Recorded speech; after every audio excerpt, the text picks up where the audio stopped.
Tuloy na po, minamahal, dadako na po tayo sa ating pakikinig o pag-aaral na banal na salita na ating pinawalapay. Bilang pagbibigay galang po sa banal na salita na ating pinawalapay ni Jesus. Tayo muna po, minamahal, palandalin po tumayo at narito po, akin ay binibigay po pagkakataon sa ating beloved ordained preacher, Boy Kaluya. Amen. Praise God.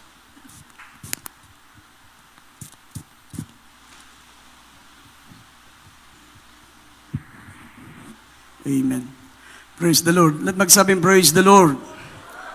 God bless you po sa ating beloved preacher, beloved Brother Lando. Magandang hapon po, maminamahal. Tayo po'y manalangin. Dakila't mapagpala po naming Ama, Diyos, na makapangyarihan sa lahat. Sa pangalan namin pinakamamala pa ng Kristo, kami po'y nagpupuri, nagpapasalamat po kami. Binigyan mo muli kami ng pagkakataon na mapapurihan, mapasalamatan kadakilang Diyos. Salamat sa mga kapatiran po namin, muli po namin nakasama sa pagtitipong ito. Mula Panginoon, salamat sa dakilang pagkilos mo sa aming kalagitnaan, mala Panginoon. Dalangin din po namin na pagpalain mo po yung mga salita. Patuloy mo kaming ubugin, mala Panginoon, sa pamagitan ng mga salita mo. Maging karapat dapat kami, mala Panginoon, na kami makasama sa iyong pagbabalik, mala Panginoon. Sumaamin po kayo, mala Panginoon, at dalangin po namin, O Diyos, alis mo lahat ang sagabal, mga hadlang sa mga pangyariang pangalan ni Jesus, demons of unbelief and doubts, demons of hindrances. We bind up our darkness in Jesus' name. Amen and amen. Praise the Lord. Amen. Purin pong ating pinakamamala panunabang inihanda po natin ang ating pambungad na talata dito sa 2 Corinthians chapter 13 verse 5. Nagpapaabot po ako ng pagbati sa lahat ng mga minamahal ng mga anak ng Diyos, sa ating mga minamahal ng mga beloved workers, beloved preachers, at sa lahat ng mga beloved choir members, instrumentalists. Nagpapabot din po kong dobleng paggalang sa ating minamahal at ginagalang na Evangelista Wilde Estrada Almeda, the end-time prophet of our loving God, sa lahat ng mga beloved children, the Almeda family, at patuloy po natin pag-alaala sa mga hindi malilimutang aral ng ating beloved assistant pastor, Lina C. Almeda, at gayon din sa ating mga webcast viewers, mga kapatiran natin sa Ibayong Dagat, sa lahat ng mga kapatiran po natin na kasama nating sumasamba through webcast at live streaming na minamahal. At ang higit sa lahat, ang pinakamataas na pagsamba at pagpupuri, ang pagluwalhati ay para sa ating dakilang Diyos na ating pinaglilingkuran. Praise the Lord, ang ating pinakamamahal na Panginoong Jesucristo. Kaya hindi maminamahal, buksan muna natin ating pambungad na talata. 2 Corinthians 13 verse 5.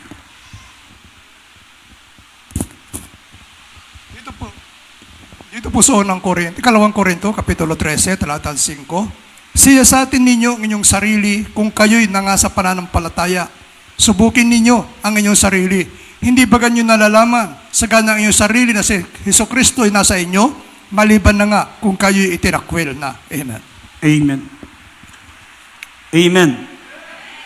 Ang ating paksa, maminamahal, ay pamagatan po natin 4 signs of a healthy spiritual life. 4 na palatandaan, maminamahal, na taglay natin ang spiritual na kalusugan ng ating buhay. 4 signs of healthy spiritual life. Alam niyo, maminamahal, ito pong talatang nabasa po natin. Ang kaulugan nito, maminamahal,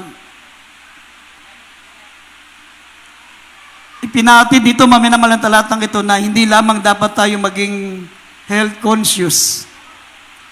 Amen? Dapat tayo mga mananampalataya, maminamahal, hindi lamang tayo maging health conscious. Dapat higit natin pahalagaan yung tinatawag na spiritual health conscious. Amen? Kasi yung ating katawan, maminamahal, kahit anong pag-iingat natin, kahit anong pagkain natin ng mga malulusog na pagkain, pag-inom ng mga vitamin, pagtulog ng maaga, ibig sabihin gawin natin yung tinatawag na spiritual protocol. Darating ang araw, maminamahal, magkakasakit at mamamatay pa rin ang tao. Amen? Sabi nga ng Isaiah 40 verse 8, ang buhay ng tao, mga minamahal, ay parang bulaklak. Ang bulaklak ay nalalanta, ang bulaklak ay natutuyo. Ganon din ang tao, gaya ng bulaklak. Sabi ng 1 Peter chapter 1 verse 23 and 24, tayo'y katulad ng bulaklak. Ang tao, ang lahat ng laman ay gaya ng bulaklak. Ang bulaklak ay nalalanta, ang bulaklak ay natutuyo, ngunit ang gumagawa ng kalooban ng Diyos nananatili magpakailanman. Amen. Kaya kahit gaano kaganda ang tao ngayon, maminamahal, kahit gaano siya kakisig, kadami niya maminamahal, abs, darating ang araw, maminamahal, magiging alabok din siya. Amen? Gaano kaganda ang tao, mga minamahal, gaano kasariwa, darating ang araw, magiging pasas din siya. Amen? At pagkatapos ng pasas, magiging mukhang tsampoy din siya. Mangunguluntoy, mangungulubot, at matutuyo. Amen? Kaya higit na dapat palagaan natin yung ating spiritual healthy. Amen? Kasi ang buhay natin ay pansamantala, pero ang ating kaluluwa ay walang hanggan. Dapat higit natin pahalagaan ito. Amen? Ngayon, maminamahal, ano po yung mga tanda ng mga mananampalataya na malusog ang buhay spiritual? Kaya, kinakailangan, maminamahal, maging aware tayo, maminamahal, baka hindi natin alam, hindi na pala malusog ang ating buhay spiritual. Amen? Meron na pala tayong tinatawag na spiritual disease. Meron na pala tayong sakit spiritual. Ang unang palatandaan na makikita natin, maminamahal, na malusog ang ating buhay spiritual, unang-una, yung hunger and thirst after righteousness. Hunger and thirst after righteousness. Ibig sabihin, yung kinasasabikan natin palagi ang maglingkod sa Diyos. Amen? Hindi nawawala, maminamahal, yung ating tinatawag na excitement. Yung pananabik. Sabi nga ng Psalms 63 verse 1, kung paano ang usa ay nananabik sa malamig na tubig, ganun nananabik ang kaluluwa ng mga matutuwid sa harapan ng Diyos. Basahin natin yung talata, Psalm 63 verse 1, at dito sa Mateo 5, talatang 6. Dito po sa awit, chapter 63 verse 1, O Diyos, ikaw ay Diyos ko. Hanapin kitang maaga.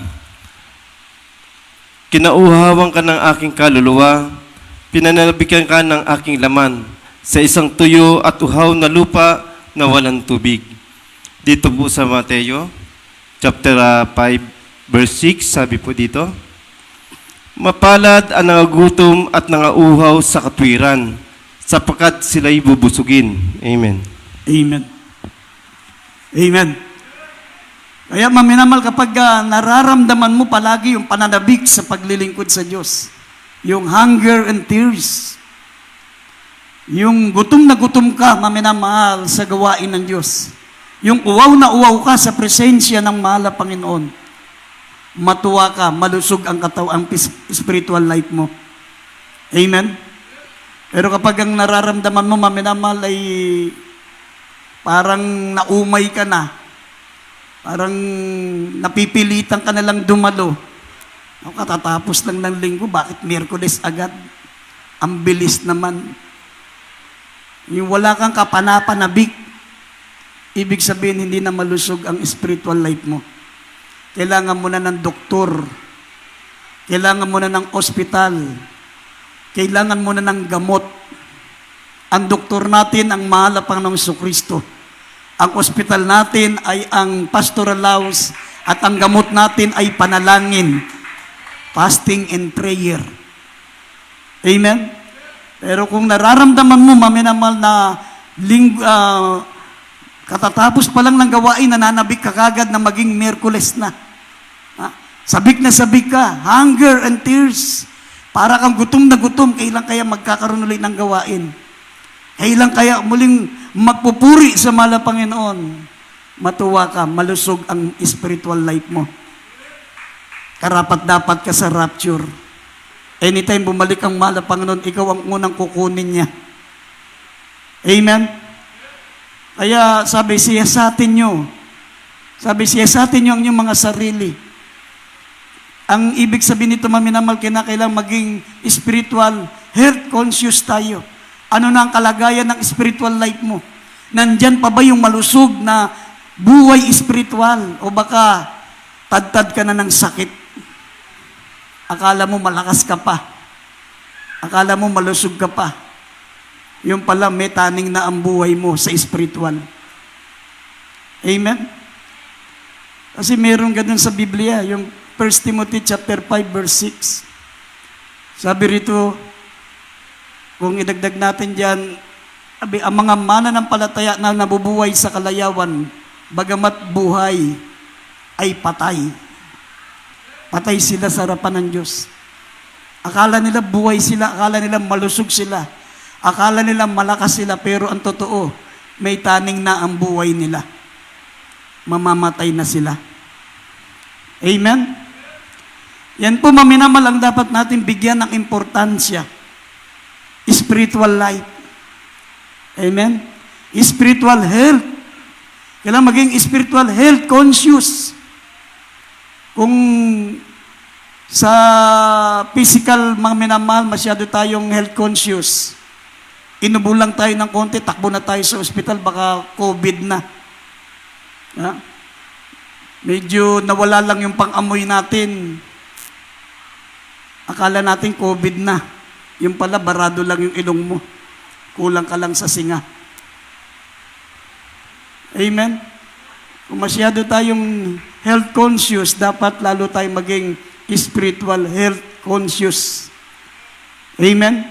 Yan yung mga wise na Kristiyano. At ang unang palatandaan yan, maminamal, yung hindi mawawala yung hunger and thirst for righteousness. Ang sinabi ng mahal na Panginoon, mapalad ang mga nagugutom at nauuwaw sa katwiran sapagkat bubusugin sila at paiinumin ng Espiritu ng ating mahal na Panginoon. Amen. At ang pangalawa, sabi ng Banal na Kasulatan, desire to serve. Desire to serve. Yan po ang mga malulusog ang spiritual life. Mas gusto nilang sila ang naglilingkod kaysa sila ang pinaglilingkuran. Amen? Kasi sa Banal na Kasulatan na minamahal, sabi ko nga sa inyo, pagdating natin sa langit, ang pinakadakila sa harapan ng Diyos pagdating natin sa langit, yung naglilingkod, hindi yung pinaglilingkuran. Amen? Dito lang mga dakila, yung mga taong utos ng utos. Yung mga taong gusto nila sila ang pinaglilingkuran. Dito lang sila dakila.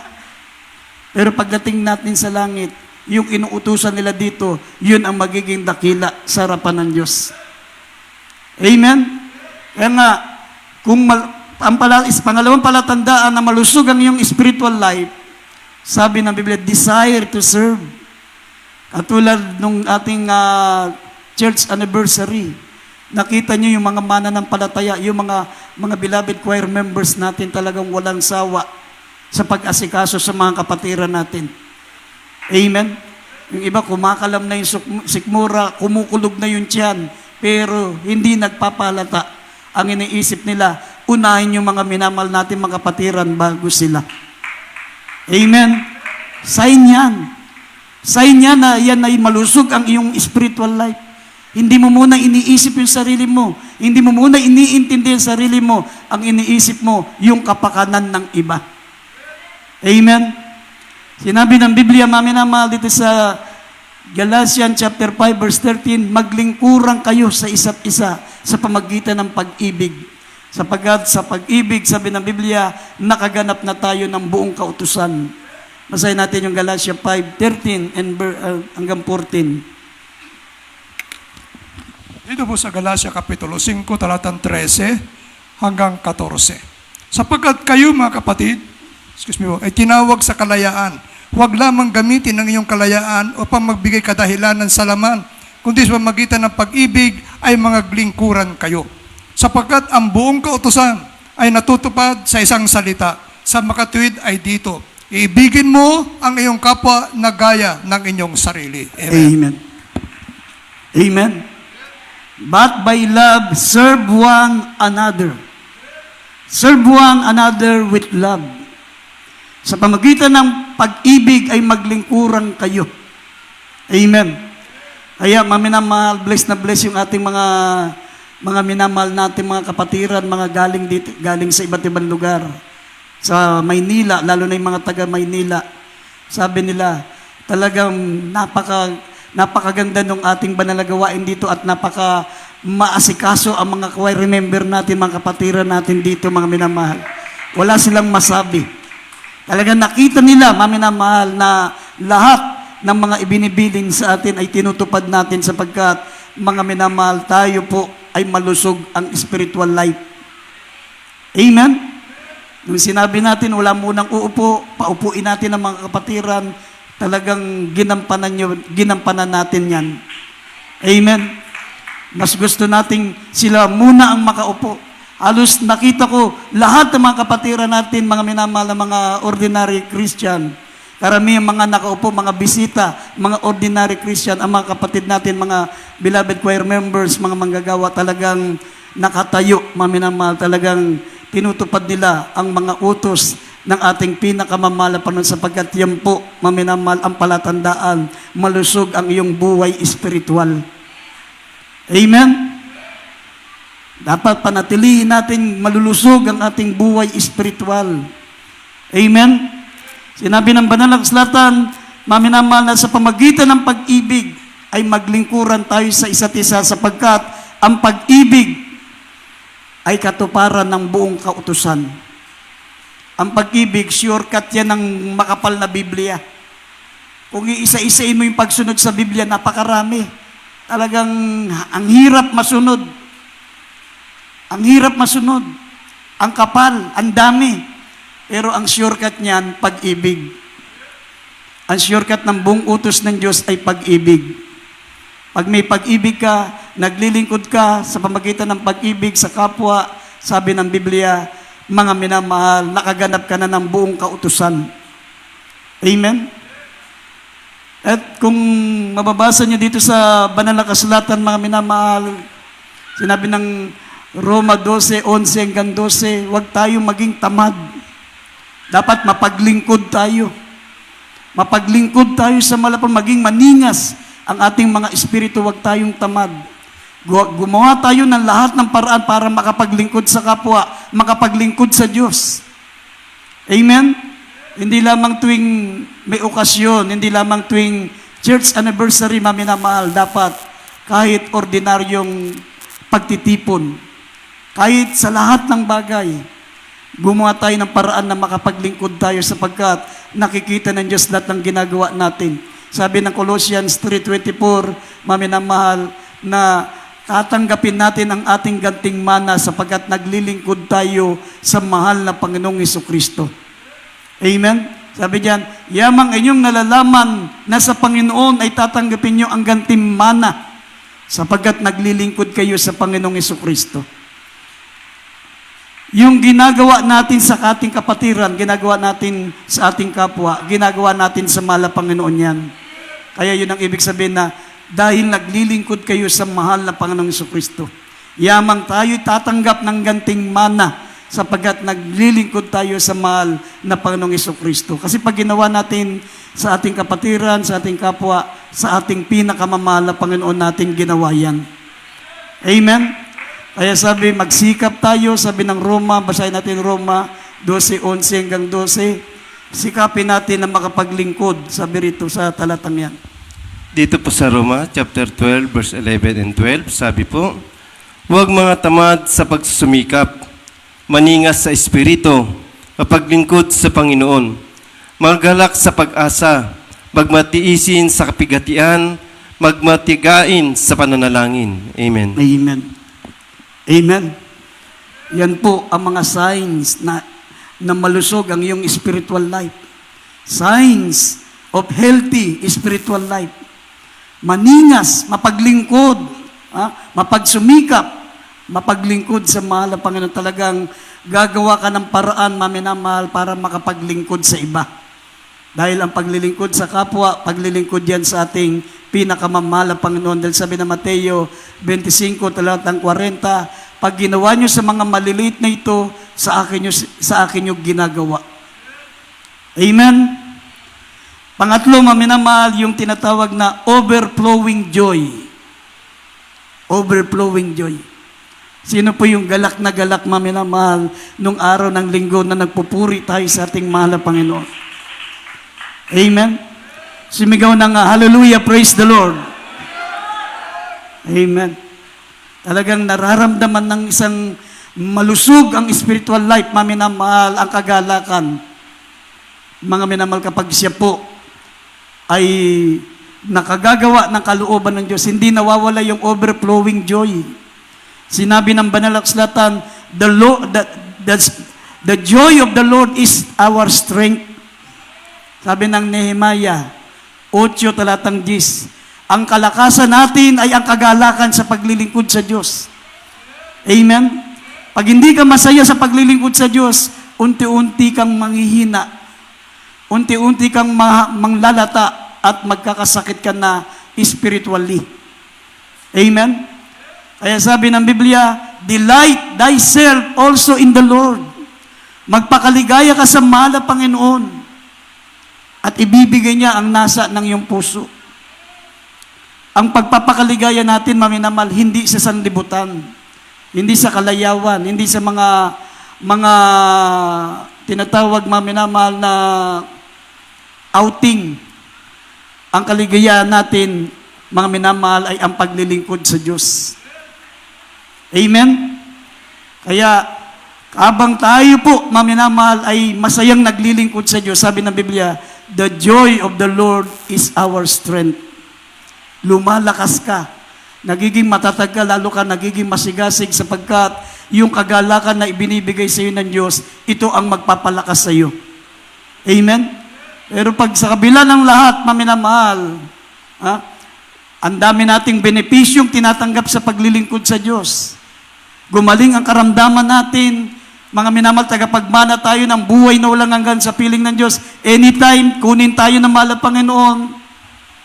Wala na tayo sa kapangyarihan na minamahal ng kasalanan. Wala na tayo sa kapangyarihan ng kaparusahan sa impyerno. Nasa atin lahat ng benepisyo. Nasa atin lahat, mga minamahal, ng pribilehiyo, maminamahal, sa paglilingkod sa ating pinakamamahal na Panginoon. Kaya walang dahilan upang tayo maging malungkot. Amen? Maging walang gana sa paglilingkod sa Diyos. Kasi may mga Kristiyano, maminamahal, hindi nila naintindihan yung paglilingkod sa Diyos. Na ang kasiyahan sa paglilingkod sa Diyos, yung banal na Espiritu ng Diyos. Yung mapuspos ka ng banal na Espiritu ng Diyos. Akala nila, yung kagalakan ng paglilingkod sa Diyos, yung sama-sama kayo sa outing, sama-sama kayo sa kalayawan, hindi ganon. Ang kaligayahan natin, yung Espiritu ng Diyos, yung ating banal na pagkakatipon. Pag naramdaman mo ang Espiritu ng Diyos, sabi, the joy of the Lord is our strength. Ito yung magiging kalakasan natin. Ito magbibigay sa atin, maminamahal, ng inspirasyon para lalo tayong magsigasig sa paglilingkod sa Diyos. Sabi rito sa 1 Peter 1:8, sabi, ipagkakalob sa atin yung tinatawag na overflowing joy with full of glory. Sabi rito sa 1 Peter 1:8, basahin natin. Unang Pedro, Kapitulo 1, talatang 8, na hindi ninyo nakita ay inyong iniibig, na bagamat ngayon ay hindi ninyo siya makikita, gayon may inyong sasampalatayanan, na kayo'y nangangagalak na totoo, na may galak, na di masayod at puspos ng kaluwalhatian. Amen. Amen. Amen. Ang sabi, whom having not seen, ye love. Kahit hindi natin siya nakikita, iniibig natin siya. Whom have not seen, ye love in whom, though now ye see him not, yet believing, ye rejoice with joy unspeakable and full of glory. At dahil sa tayo'y umiibig sa Kanya kahit hindi natin siya nakikita, sabi ng Biblia, tayo po, paminamahal, ay napupuspos ng kagalakan sa ating paglilingkod sa ating pinakamamahal na Panginoon. Unspeakable, sabi, hindi masayod at puspos ng kaluwalhatian.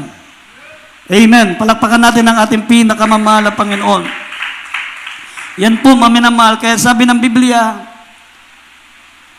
ang paglilingkod sa ating pinakamamahal na Panginoon, ito po, maminamahal, ang pinakamasaya nating buhay sa ating sa ating ginagawa para sa Diyos.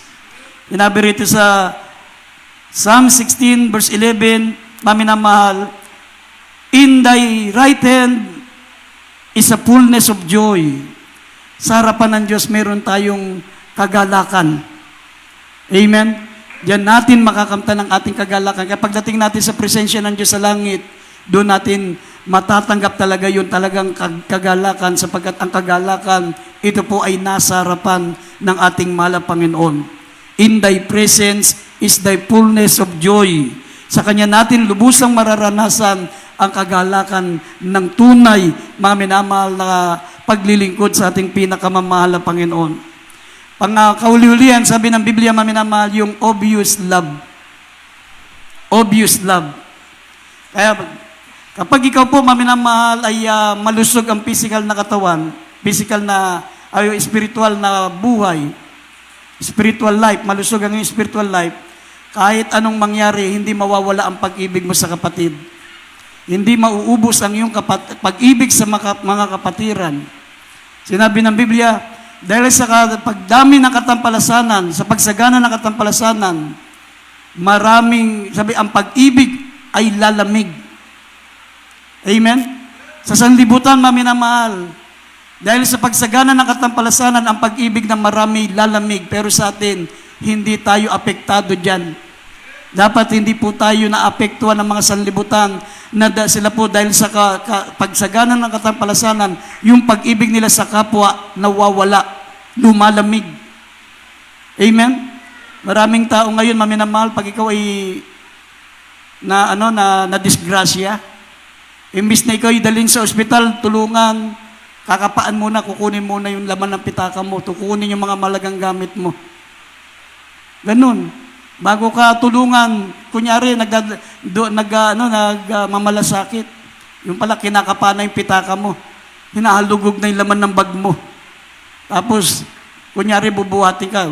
Pagbuhat doon sa ambulansya, ubus na yung laman ng pitaka mo. Hindi mo alam, nadukutan ka na. Amen? Tapos, imbis na tulungan ka, halimbawa, may kita yung mga pulubi, mga nangangailangan ng tulong. Imbis na siya mismo mag-abot, magpe-Facebook,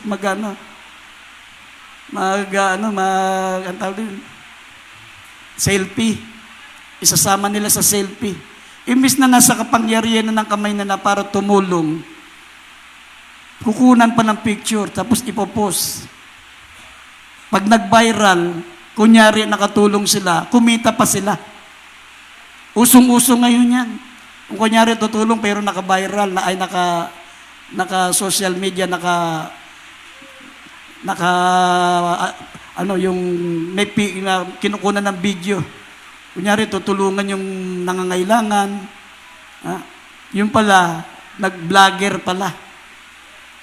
Ginagawa pala nila yung pagtulong, ginagawa nila yung mabuti, ginagawa nila yung kunyari paimbabaw na pag-ibig, hindi para makatulong, para pagkakitaan ka. Amen? Kasi pag ganung mga eksena, yung tumutulong, naku, ang dami nanonood. Milyon.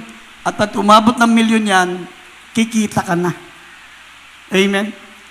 Katulad yung isang programa na sikat, ang dami niyang tinutulungan. Ang dami niya, mga minamahal, lumalapit sa kanya, tinutulungan niya on the spot, talagang bigla tutulungan niya. Pero, ang totoo niyan, yung tinutulong niya, wala pa sa kalahati ng kinikita niya. Ang kinikita niya ay milyon. Ang tinutulong niya, 100,000 lang. Kasi, kumikita siya sa pagtulong. Pero sa atin, sabi dito sa 1 Peter chapter 12, verse 9 and 10, ang pag-ibig natin ay wag maging paimbabaw. Kasi paimbabaw yung ganung pag-ibig. Yung ang interest mo, mag-viral ka. Tayo, mas magandang tayo po ang Diyos ang magbigay ng gantimpala sa atin. Tumulong tayo dahil sa pag-ibig, obvious love. Hindi dahil para maging viral, hindi para tayo po ay sumikat at kumita, maminamal sa pamagitan ng vlog. Wala sa atin yan. Hindi dapat natin pinapasok ang ganyang paraan. Kasi yan ang tinatawag na pag-ibig na mapagpaimbabaw. Amen? Basahin natin ng Romans 12:9 and 10. Basahin natin. Dito po sa Roma chapter 12 verse 9 and 10. Ang pag-ibig ay maging walang mapagpaimbabaw. Kaputan ninyo ang masama. Makisanib kayo sa mabuti. Sa pag-ibig sa mga kapatid ay magmahalang kayo. Sa kapurihan ay ipagpauna ng isa't isa ang iba. Amen. Amen. Amen. Yan po, mga minamahal, ang mga patunay na malusog ang ating spiritual life. Amen. Tayo'y magtutulong, tayo po, mga minamahal, ay maglilingkod. Ginagawa natin dahil sa pag-ibig sa Diyos. Hindi sa ano paman. Amen. Huwag tayong gumaya sa sanlibutan, mga minamahal, kasi nasusuklian na yung ating gantimpala. Nababayaran na tayo. Kung ginagawa natin yan, tapos ibablog mo, tapos magbabiral, kumita ka ng limpak-limpak na salapi dahil sa tulong na ginawa mo, pero wala ka ng gantimpala sa Diyos. Binayaran ka na. Amen? Dapat ang pag-ibig natin ay walang ibang interes, kundi paluguran ng ating mahal na Panginoon. Sabi rito, ang inyong pag-ibig ay maging walang pagpapaimbabaw. Kapautan nyo ang masama, makisanib kayo sa mabuti. Masama yung ganun eh. Huwag tayong gumawa ng ganun. Sabi, kapuutan natin ng masama. Sa pag-ibig at sa mga kapatid, magmahalan tayo. Sa kapurihan ay pagpauna ng isa't isa ang iba. Amen? Yun yung totoong mga Kristiyanong malusog ang spiritual life. Iniingatan nila yung pag-ibig ng Diyos na nasa kanila. Amen? Sabi ng Biblia, magsipanatili kayo sa pag-ibig sa Diyos sa ikabubuhay na walang hanggan. Habang nananatili ang pag-ibig natin sa Diyos, ang pag-ibig natin sa kapatiran, taglay natin ang buhay na walang hanggan. Pag nawala na ang pag-ibig mo sa kapwa, nawala na ang pag-ibig mo sa kapatiran, sign yan na lumipat ka na mula sa kabuhayan hanggang sa kamatayan. Ibig sabihin, baligtad. Nasa iyo na ang buhay na walang hanggan, bumalik ka pa sa kamatayan.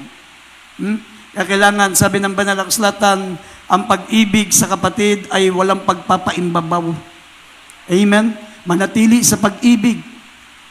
Sapagkat mananatili ang ating buhay na walang hanggan kung manatili ang pag-ibig sa atin. Sabi ng ulit talata, Revelation chapter 2, verse 3 and 4, maminamal, huwag natin pabayaan na tuluyang mawala ang ating unang pag-ibig sa Diyos.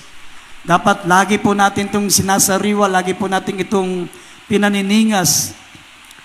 Lagi natin ito, maminamahal, na ine-exercise. Sapagkat ang pag-ibig, maminamahal, sabi ng Biblia, pag iniwan mo ang iyong unang pag-ibig, sabi, darating ang mahal na Panginoon sa hindi mo iniisip, sabi, at tatanggalin niya ang candlestick, yung kandelero, sa kanyang kinalalagyan, malibang magsisi ka. Yung kandelero dyan, yan yung tinutukoy na the opportunity of service. Opportunity of service, yung candlestick. Basahin natin hanggang 5. Uling talata sa Revelation 2, 3 hanggang 5. Dito po sa Apokalipsis, Kapitulo 2, talatang 3 hanggang 5. At may pagtitiis ka at nagbata ka dahil sa aking pangalan at hindi ka napagod. Ngunit mayroon akong laban sa iyo na yung iniwan ang iyong unang pag-ibig. Kaya't alalahanin mo kung saan ka natulog at magsisi ka at gawin mo ang iyong mga unang gawa. O kung hindi ay paririyan ako sa iyo at alisin ko ang iyong kandelero sa kanyang kinalalagyan maliban na magsisi ka. Amen. Amen. Amen. Kaya ang pag-ibig na tinutukoy dito, maminamahal, ang unang pag-ibig na tinutukoy dito, tandaan nyo, hindi lamang yung pag-ibig sa Diyos.